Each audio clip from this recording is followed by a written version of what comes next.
এটা মই নিজে গৌৰৱ অনুভৱ কৰোঁ যে গুৱাহাটী চহৰলৈ আহি যিটো অসমৰ ১ নম্বৰ ক্লাব যদিও আজি আমি কাৰোবাৰ লগত ফেৰ মাৰিব পৰা নাই নহ'লেও মানে ১ নম্বৰ ক্লাবটোৰ লগত মহানাৰ লগত থাকিব আজিও পাৰিছোঁ আই ফিল প্ৰাউড হক মহানা এথলেটিক ক্লাবে মানে ফাউণ্ডেশ্যন অফ দ্য প্লেয়াৰ এইটো হ'ল আমাৰ ফাউণ্ডেশ্যন তৈয়াৰী কৰা এটা গুৱাহাটী মাজমজিয়াত তেতিয়া চেণ্টাৰ আছিল সকলো গাঁৱৰ ল'ৰা ছোৱালীয়ে তেতিয়া ফুটবলে বেছি খেলিছিল ফুটবল ভলীবল খেলিছিল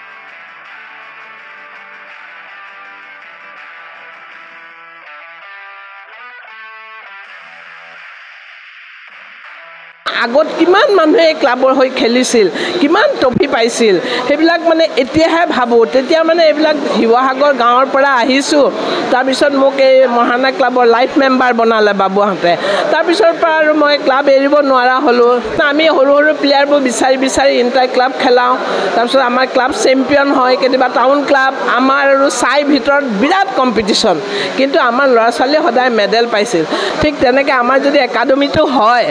নিশ্চয় মই ভাবোঁ আমাৰো এদিন মহানা ক্লাব বহুত ওপৰলৈ যাব আমাৰ একাডেমিৰ পৰা ল'ৰা ছোৱালী জন্ম হ'ব মোৰ এইখিনিয়ে ক'বলগীয়া আৰু মই অনুৰোধ কৰিছোঁ কোন কোন আছে আমাৰ মহানালৈ আহক আমি তেওঁলোকক আমাৰ লগত মিলক কাম কৰক আৰু আমিতো যামগৈ আৰু কিমান দিন আছোঁ যে তেওঁলোকক আমি এইখিনি আকৌ দি থৈ যাব পাৰোঁ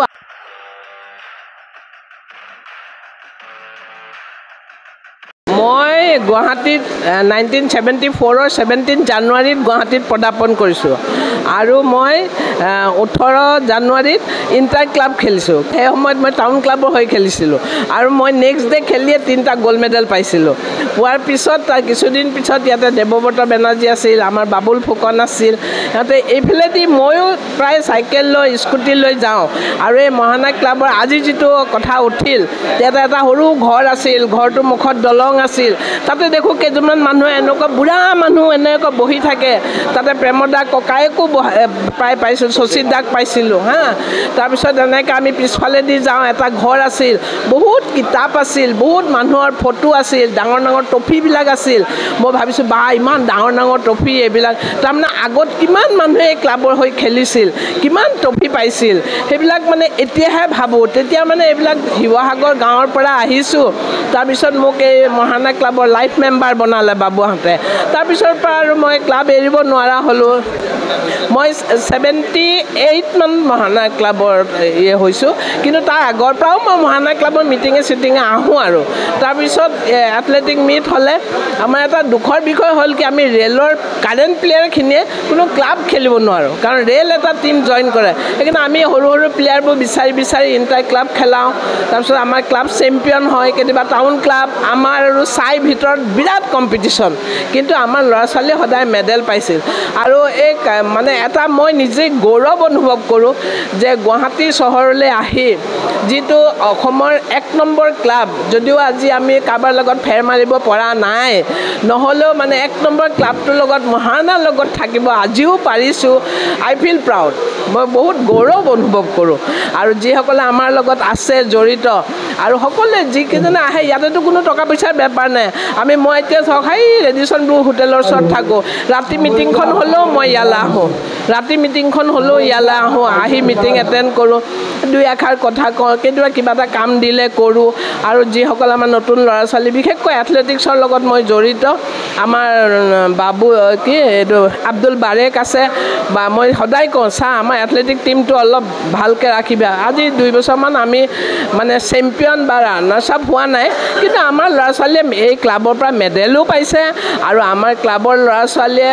ষ্টেট খেলিব গৈছে নেশ্যনেল খেলিব গৈছে মেডেল পাইছে সেইকাৰণে এইবিলাক খুব ভাল এনেকুৱা অনুষ্ঠানৰ লগত থাকি মানে সঁচাই খুব ভাল লাগে আৰু মই অনুৰোধ কৰিছোঁ কোন কোন আছে আমাৰ মহানালৈ আহক আমি তেওঁলোকক আমাৰ লগত মিলক কাম কৰক আৰু আমিতো যামগৈ আৰু কিমান দিন আছোঁ যে তেওঁলোকক আমি এইখিনি আকৌ দি থৈ যাব পাৰোঁ আৰু নতুন আমাৰ বিশেষকৈ বৰ্তমান যিজন আমাৰ আমাৰ সম্পাদক আছে দীপ বুলি, তেখেতে এই ক্লাবৰ কাৰণে ইমান কৰিছে, আৰ্থিক হওক মানে কি ক'ম আৰু এইবিলাক কিছুমান কথা ক'ব নোৱাৰা কথা, মানে নিজৰ ঘৰৰ এটা সম্পত্তিৰ নিচিনাকৈ আমি ইমান ধুনীয়া ঘৰত বহিব পাম বুলি মাজতে আমাৰ যেনেকুৱা এটা অৱস্থা হৈছিল ভাবা নাছিলোঁ, কিন্তু কিহৰ পৰা ক'লৈ লৈ আহিল। আমাৰ পিছফালে এটা সুন্দৰ বিল্ডিং হৈছে, আমি তাৰ পৰা আজিকালি ভাড়া পাওঁ, আৰু এতিয়া আজি মিটিঙত ডিচিশ্যন হৈছে আৰু আমাৰ সেইখিনি বাঢ়িব, হয়তো এদিন আমিও আৰু বহুত ভাল বেলেগ ক্লাবৰ নিচিনা হ'ব পাৰিম। আৰু বিশেষকৈ মহাৰণা এথলেটিক ক্লাব, মই গুৱাহাটীত যেতিয়া আহিছোঁ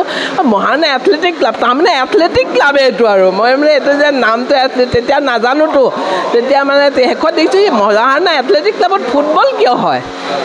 তেতিয়া মানে এনেকুৱা এটা ধাৰণা নাছিলে। তো যি নহওক মহাৰণা এথলেটিক ক্লাবে মানে ফাউণ্ডেশ্যন অফ দ্য প্লেয়াৰ, এইটো হ'ল আমাৰ ফাউণ্ডেশ্যন তৈয়াৰী কৰা এটা গুৱাহাটীৰ মাজমজিয়াত তেতিয়া চেণ্টাৰ আছিল। সকলো গাঁৱৰ ল'ৰা ছোৱালীয়ে তেতিয়া ফুটবলেই বেছি খেলিছিল, ফুটবল ভলীবল খেলিছিল। মই ৰেচলিং আনিছোঁ ইয়াতে ক্লাবৰ পইচাৰ কাৰণে। আজি দেৱব্ৰত বেনাৰ্জী মৰি গ'ল, বাবুৱা বুলি কৈছিলোঁ, গান আনিছিলে ইয়াতে ভট্টাচাৰ্যী বুলি এজন গায়ক আছিল, ৰাতি গান পাতিছিলোঁ, যাদু আনিছিলোঁ, এনেকুৱা বহুত খেলা আনি আগতে পইচা আমিতো আজিকালি তেনেকুৱা নকৰাকৈ আমি দীপে ক'ৰ পৰা এৰেঞ্জ কৰিছে নাজানো, বহুতখিনি কৰিছে। আৰু ভৱিষ্যতে আমাৰ ক্লাবটো আৰু ভাল হওক, সকলোৱে আঁকোৱালি লওক, আৰু ইয়াৰ পৰা আমাৰ ভাল বিশেষকৈ খেলুৱৈ ওলাওক। আৰু সকলো মই আমাৰ ৰাজ্যৰ ফুটবল খেলুৱৈ যিসকল গাঁৱে ভূঞে আছে, তেওঁলোকে যদি আহিব খুজিছে আমাৰ মহাৰণা ক্লাবত হৈ খেলিব খুজিছে, আমাৰ লগত যোগাযোগ কৰক, আমি সকলোকে সুবিধা দিম। মহাৰণা ক্লাবৰ এটা নিজা এটা একাডেমি হ'ব, এনেকুৱা ধৰণৰ এটা চিন্তা চৰ্চা চলি আছে, গতিকে একাডেমিটো যদি হৈ উঠে নিশ্চয়কৈ এটা ভাল হ'ব, বহুত ভাল হ'ব, বহুত ভাল হ'ব। আমাৰ গাঁৱত বহুত ল'ৰা ছোৱালী আছে, মানে এতিয়া হয়তো চৰকাৰেও বহুত সুবিধা দিছে, খেল মহাৰণ কৰিছে, কিন্তু এজন প্লেয়াৰ গঢ়িবলৈ হ'লে সি কণ্টিনিউ এটা কেম্পৰ ভিতৰত থাকিব লাগিব, সি কণ্টিনিউ 10 বছৰ প্ৰেক্টিছ কৰিব লাগিব, তাৰপিছতহে সি ৰিজাল্ট পাব। সেইকাৰণে মানে এতিয়া আমি ধৰক আজি প্ৰেক্টিছ কৰালোঁ, কাইলৈ এৰি দিলোঁ। আজি চৰকাৰে আমাৰ এথলেটিক্সত এটা এনেকুৱা লৈছে, নলবাৰীত এটা এথলেটিক্স একাডেমি,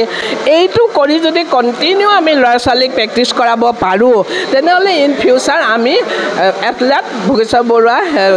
হিমা দাসৰ আশা কৰিব পাৰোঁ। আদাৰৱাইজ আমি এদিন ল'লোঁ আকৌ এৰি দিলোঁ 20 দিনৰ কাৰণে, 2 বছৰৰ কাৰণে, এনেকৈ কোনো আজি যি অলিম্পিকত যাব 4 বছৰ ইণ্ডিয়াই আজি প্ৰেক্টিছ কৰে, আগতে এইটো কৰোৱা নাছিল, এতিয়া কৰাইছে, তাৰ ৰিজাল্ট পাইছে যিকোনো গেমতে। ঠিক তেনেকৈ আমাৰ যদি একাডেমিটো হয়, নিশ্চয় মই ভাবোঁ আমাৰো এদিন মহাৰণা ক্লাব বহুত ওপৰলৈ যাব, আমাৰ একাডেমিৰ পৰা ল'ৰা ছোৱালী জন্ম হ'ব। মোৰ এইখিনিয়ে ক'বলগীয়া। ফিজিকেল এডুকেশ্যন বিষয়ত ডিগ্ৰী পাঠ্যক্ৰমৰ কাৰণে অসম তথা উত্তৰ পূৰ্বাঞ্চলৰ প্ৰথমখন শিক্ষানুষ্ঠান অভিৰুচি ইনষ্টিটিউট অৱ ফিজিকেল এডুকেশ্যন। 2 বছৰীয়া ফিজিকেল এডুকেশ্যনৰ BPEd পাঠ্যক্ৰম আৰু 4 বছৰীয়া BPES পাঠ্যক্ৰমৰ বাবে নামভৰ্তি চলি আছে। বিতংকৈ জানিবৰ বাবে আজি যোগাযোগ কৰক। যোগাযোগৰ নম্বৰসমূহ হৈছে 9435100098, 700222 33540, 88765210998, ৱেবছাইট www.aipguwahati.in।